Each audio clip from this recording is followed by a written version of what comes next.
अस्सलाम वालेकुम everyone, welcome back to our YouTube channel. आज की वीडियो में हम डिस्कस करने वाले हैं क्लास 9 का जो चैप्टर नंबर 4 है, टिश्यू एंड सेल्स। उसको देखेंगे कि उसमें से कौन कौन से टॉपिक हैं जो लॉन्ग में आएंगे, शॉर्ट में आएंगे और एमसीक्यूज में। फर्स्ट ऑफ ऑल हमारे पास इसका इंट्रो पेज आता है। ठीक है, इंट्रो पेज में हमारे पास इसकी दो डेफिनेशन आ जाती हैं, मैग्निफिकेशन और रिसॉल्विंग पावर। एमसीक्यूज भी आता है इसमें से, ये शॉर्ट में भी दे देती है और डिफरेंस में भी पूछ जाती हैं। उसके बाद आगे ये पेज आ जाता है और इसमें बस एमसीक्यूज़ हैं, ये जो मार्क किए हुए एमसीक्यूज़ हैं, ये अपनी एक दफ़ा देख लेने। ये एमसीक्यूज़ आते हैं और इसमें से इतना कोई खास पेपर वो देता नहीं है इस वाले पेज से ना, लेकिन एमसीक्यूज़ दे देता है। नेक्स्ट हमारे पास जो ये पेज है, यहाँ से एक फर्स्ट पे एमसीक्यूज़ मार्क किया हुआ है। ये पता नहीं क्यों वो हर दफ़ा पूछ लेता है, लेकिन ये अपने एक दफ़ा देख लेने और उसके बाद ये जो मार्क किए हुए एमसीक्यूज़ ये देख लेने और यहाँ से अपने ये टाइप्स के 3 टाइप्स के नाम देख लें कि जो बस इलेक्ट्रॉन माइक्रोस्कोप होती है। ठीक है, वो कौन कौन सी 3 टाइप की होती है। ठीक है, उसके बाद आगे ये वाला पेज है, यहाँ से सारे एमसीक्यूज़ ही हैं, बस एक दफ़ा आपने रीड आउट कर लेने। नेक्स्ट हमारे पास स्पेस है, ये प्रिंसिपल्स हैं सेल थ्योरी के। ये 3 प्रिंसिपल बहुत इंपॉर्टेंट है, बहुत पॉपुलर शॉर्ट क्वेश्चन है। ठीक है, ये आपने ज़रूर पढ़ के जाना है। उसके बाद आगे नीचे बस ये एक दफ़ा रीड आउट कर लीजिएगा। और नेक्स्ट जनाब, ये जो पार्ट हमारे पास आया ना, जो अभी स्टार्ट करने लगे हैं, यहाँ से इसकी जो हर एक जो है ना पोर्शन वो लॉन्ग में बनता है, हर एक टॉपिक लॉन्ग में बनता है। ठीक है, सेल वॉल लॉन्ग बन सकता है, सेल मेम्ब्रेन लॉन्ग भी हो सकता है, शॉर्ट भी हो सकता है। और ये जो मैंने अंदर मार्क की हुई है ना चीज़ें, ये हमारे पास इसकी शॉर्ट क्वेश्चन हैं। ठीक है, मतलब इंपॉर्टेंट डिफाइंस हैं जो आपने करनी होती है इसमें से। और हमारे पास साइटोप्लाज्म। ठीक है, इस तरह आगे ये अपने डायग्राम्स अच्छी तरह से देख लेनी है। जब भी एक चीज़ बताते चलूँ कि जब भी यहाँ से कोई भी टॉपिक आएगा तो आपने उसकी थ्योरी तो लिखनी है, लेकिन उसके साथ जो उसकी एक डायग्राम है वो आपने ज़रूर ड्रा करनी है, क्योंकि डायग्राम की मार्क्स देगा वो आपको सबसे ज़्यादा। नेक्स्ट हमारे पास आ जाता है, हाँ ये आपने शॉर्ट है तो शॉर्ट बस एक तो पढ़ लेना है। और न्यूक्लियस आ जाता है। ठीक है, ये लॉन्ग क्वेश्चन है। ठीक है, इससे बहुत से शॉर्ट भी बनते हैं, ये देख सकते हैं आप, क्रोमोसोम है, ठीक है, क्रोमाटीन है, ये सब आपने एक दफ़ा ना रीड आउट करनी है। और ये शॉर्ट क्वेश्चन के तौर पे आपको आएगा, लॉन्ग भी आ सकता है आपको। ठीक है, उसके बाद हमारे पास आ जाता है राइबोसोम। ठीक है, ये शॉर्ट भी आ जाता है और शॉर्ट ही आता है मेरे ख्याल से, एमसीक्यूज में से 2-3 आ जाते हैं, मर्जी उसकी अगर लॉन्ग देना चाहे, लेकिन मेरे ख्याल से शॉर्ट ही आएगा। उसके बाद हमारे पास सबसे मेन इंपॉर्टेंट टॉपिक जो है माइटोकॉन्ड्रिया है। ठीक है, ये बहुत बहुत बहुत बहुत बहुत important short question, long question है सॉरी। इसके साथ आप इसके डायग्राम में लिखेंगे। ठीक है, उसके बाद आगे ये एज अ लॉन्ग कर लें, ये शॉर्ट कर लें, ये दोनों दोनों तरह से आ सकता है। ठीक है, उसके पास हमारे पास आता है एंडोप्लाज्मिक रेटिकुलम। ठीक है, ये लॉन्ग क्वेश्चन है, ये मुझे भी याद है कि ये काफ़ी दफ़ा आ जाता है, सेकंड टाइम आ जाता है, फर्स्ट टाइम ना, तो मतलब इंपॉर्टेंट है। इसमें ये 2 डिफाइन है, ये आपने अच्छी तरह से देख लेनी, डिफाइन में आपको डिफरेंस भी पूछ सकते हैं।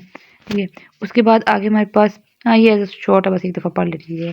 ठीक है, उसके बाद ये 2 टॉपिक जो हैं ये लॉन्ग में दे सकता है अगर देना चाहे तो, बाकी ये शॉर्ट में देगा आपको। ठीक है, अब जो मैं आपको बताने लगी ना, सबसे इम्पोर्टेंट जो लॉन्ग क्वेश्चन है इस टॉपिक का, वो ये है। ठीक है, ये वो क्वेश्चन है जो most of the time board में रिपीट हुआ है। पता नहीं एग्जामिनर को इसमें क्या नज़र आता है, लेकिन हर दफ़ा वो ये इतना ज़रूर देता है।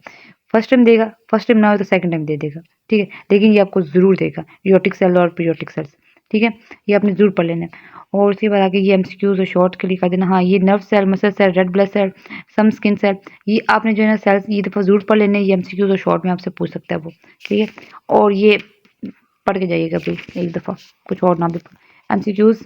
ठीक है, उसके बाद आगे हमारे पास आ जाता है ये डिफिजन आ जाती है। इसमें ये जो एमसीक्यूज मार्क किए हुए हैं ये आपने एक दफ़ा पढ़ लेने हैं।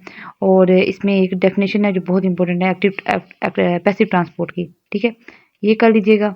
नेक्स्ट हमारे पास सेल मेम्ब्रेन की है, डिफाइन जिसे कहते हैं, वो पढ़ लीजिएगा। ठीक है, तो नीचे से ये शॉर्ट के लिए है, ये लॉन्ग भी दे सकता है, लेकिन जो जो चीज़ें बता रही हूँ ना, बस ये पढ़ ले तो वो लॉन्ग ही बन जाएगा आपका इंशाल्लाह। ठीक है, उसके बाद ओस्मोसिस, मैं कहती हूँ जो ये 3 पॉइंट लिखे हैं ना, बहुत इंपॉर्टेंट शॉर्ट क्वेश्चन बनता है। ठीक है, एग्जामिनर बहुत देता है इसको, आपने इसको अच्छी तरह से पढ़ लेना है इसको। ठीक है, आगे वाटर बैलेंस आ जाता है हमारे पास। ठीक है, वाटर बैलेंस में ये तो मैंने जो हाईलाइट की हुई है टॉपिक टर्म्स हाईलाइट की हुई हैं, जिसमें मैंने टर्म्स हाईलाइट की हुई है, ये आपने एक दफ़ा शॉर्ट में पढ़ लेनी है। इस पर थोड़ी इसको रीड कर आउट कर लेना है और इसके डायग्राम को देख लेना है। अगर आप उसे लॉन्ग में पूछेगा ना, तो फिर आपने जो जो मैं बता रही हूँ बस ये लिख देना है, मतलब थोड़ा सा ऊपर इंट्रोडक्शन अपनी वर्डिंग में लिख लीजिएगा। और ये जो डिफाइंस है ये एग्जैक्ट लिख दीजिएगा, अगर ज़्यादा भी वो करेगा तो हेडिंग्स देखें, और नीचे ये डायग्राम बना दीजिएगा। नेक्स्ट नेक्स्ट हमारे पास यहाँ से एमसीक्यूज एक दफ़ा पढ़ लेने हैं आपने। फिल्ट्रेशन का लॉन्ग भी आ जाता है, शॉर्ट भी आ जाता है। तो जब लॉन्ग में आएगा तो आपने ये डायग्राम बना देनी है साथ, तो आपको लॉन्ग कंसीडर हो जाएगा। ठीक है, उसके बाद एक्टिव ट्रांसपोर्ट, इसमें ये जो डिफाइंस मैंने टर्म्स हाईलाइट की हुई हैं, इनकी डेफिनेशन आप अच्छी तरह से देख लेनी है। और ये जो है डायग्राम इसको अच्छे से देख लीजिएगा। इसमें जो वो पूछ सकता है कि कब जो है सोडियम निकल रहा है, ठीक है। और काम करने के बाद आपने आगे इस टॉपिक से सिर्फ ये जो मैंने डिफाइंस जो बता रही हैं, हाईलाइट की हुई हैं, ये कर लेनी है, ठीक है। उसके बाद नेक्स्ट हमारे पास आ जाता है एनिमल सेल, एनिमल टिश्यूज आ जाता है, सॉरी, ठीक है। ये अपने सारे टिश्यूज करने हैं, ठीक है। ये लॉन्ग भी आता है, शॉर्ट भी आ जाता है, ठीक है। और ये जो टर्म्स हैं इनको अच्छी तरह से आपने ना एक दफ़ा देख लेना है। ये अगर वो लॉन्ग में नहीं पूछेगा तो शॉर्ट में तो भाई पूछेगा ही पूछेगा, अगर इसको देखेगा। आगे कनेक्टिव टिश्यूज आ जाते हैं हमारे पास, ठीक है। ये भी वही चीज़ एग्जाम्पल अच्छे से कर लेनी है और फंक्शन देख लेना है इसका क्या क्या होता है। मसल सेल, मसल टिश्यूज, ये आपने अच्छे से कर लेना है। हाँ, ये डिफाइन करनी है, इसके फंक्शंस करने हैं, ठीक है। और उसके बाद हमारे पास आ जाता है नर्व टिश्यू। ये भी वही चीज़ है कि नर्व सेल, नर्व इम्पल्सिस को इसमें से देख लेना है शॉर्ट में, और एमसीक्यूज में आएगा हमारे पास, ठीक है। नेक्स्ट हमारे पास आता है प्लांट टिश्यूज, ठीक है। अब वो उसकी वेरी करता है कि वो आपसे इसको लॉन्ग में पूछ ले, लेकिन शॉर्ट में पूछ ले। तो इसमें से जो एक बहुत ही इंपॉर्टेंट है ना, क्या उसको कहते हैं, डिफाइन, वो ये है जो मैंने इसमें आपको हाईलाइट की हुई है। तो ये आप कर लेंगे ना, तो ये वही लॉन्ग ही बन जाएगा। तो ये एज अ शॉर्ट भी है और एज अ लॉन्ग भी है, ठीक है। ये भी वही शॉर्ट लॉन्ग दोनों, ओके। नेक्स्ट हमारे पास आ जाता है इसमें स्पोर्ट टिश्यूज, ठीक है। ये दोनों डिफरेंस पूछ लेता है आपने, किसी हेल्पिंग बुक से कर लीजिएगा, एज अ लॉन्ग भी आ सकता है ये।